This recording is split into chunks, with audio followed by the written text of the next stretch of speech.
తెలివైన రైతు. అనగా అనగా ఒకప్పుడు వేట అంటే చాలా ఇష్టపడే ఒక ధనవంతుడు మరియు శక్తివంతమైన రాజు ఉండేవాడు. ఒకరోజు అతను బయట గుర్రంపై ప్రయాణిస్తున్నప్పుడు ఒక పేద రైతు కట్టెలు కొడుతూ తీవ్రంగా పనిచేయడం చూశాడు.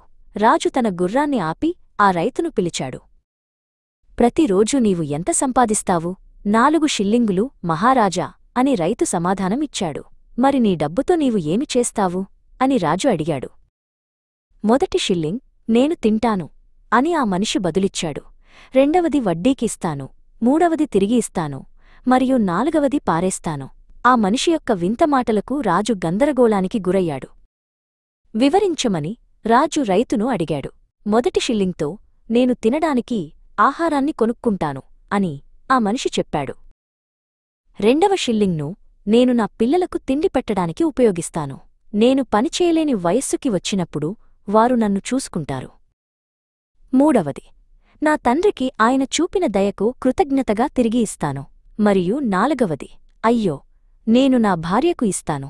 నా ఆలోచన ప్రకారం అది మంచి డబ్బును పారేయడమే. రాజు ఆమోదంగా తల ఊపాడు.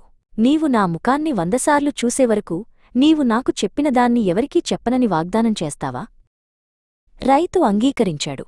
రాజు గుర్రంపై వెళ్ళిపోయాడు మరియు రైతు తన పనిని తిరిగి ప్రారంభించాడు. రాజభవనంలో రాజు తన మంత్రులకు ఈ చిక్కు ప్రశ్న చెప్పాడు. ఒక రైతు 4 షిల్లింగులు సంపాదిస్తాడు. మొదటిది తింటాడు, రెండవది వడ్డీకిస్తాడు, మూడవది తిరిగి ఇస్తాడు మరియు నాలుగవది పారేస్తాడు. మంత్రులలో ఎవరూ సమాధానం చెప్పలేకపోయారు. కాని ఒక మోసగాడు మంత్రి ఆ రోజు ప్రారంభంలో రాజు ఒక రైతుతో మాట్లాడటం చూసినట్లు గుర్తుచేసుకున్నాడు.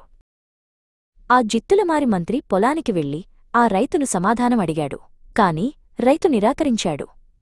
నేను రాజు ముఖాన్ని 100 సార్లు చూసేవరకు ఎవరికీ చెప్పనని వాగ్దానం చేశాను అని చెప్పాడు.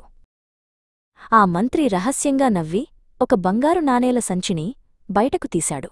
రాజు తల ఉన్న ప్రతి నాణేన్ని అతడు రైతుకు చూపించాడు. 100 నాణేలు చూపించిన తరువాత రైతు నేనిప్పుడు రాజు ముఖాన్ని 100 సార్లు చూశాను. నేను నీకు సమాధానం చెప్పవచ్చు అని చెప్పాడు. సంతోషించిన మంత్రి అతనికి అన్ని నాణేలను ఇచ్చాడు. మంత్రి రాజుభవనానికి తిరిగి పరుగెత్తి చిక్కు ప్రశ్న యొక్క సమాధానాన్ని రాజుకు గర్వంగా చెప్పాడు. కాని రాజు కోపంగా ఉన్నాడు. సమాధానం తెలిసిన ఒకే ఒక మనిషి ఉన్నాడు. అతను ఎవరికీ చెప్పనని వాగ్దానం చేశాడు. రాజు ఆ రైతును పిలిపించాడు. నీవు ఎవరికీ సమాధానం చెప్పనని వాగ్దానం చేయలేదా అని అతడు గంభీరంగా అడిగాడు.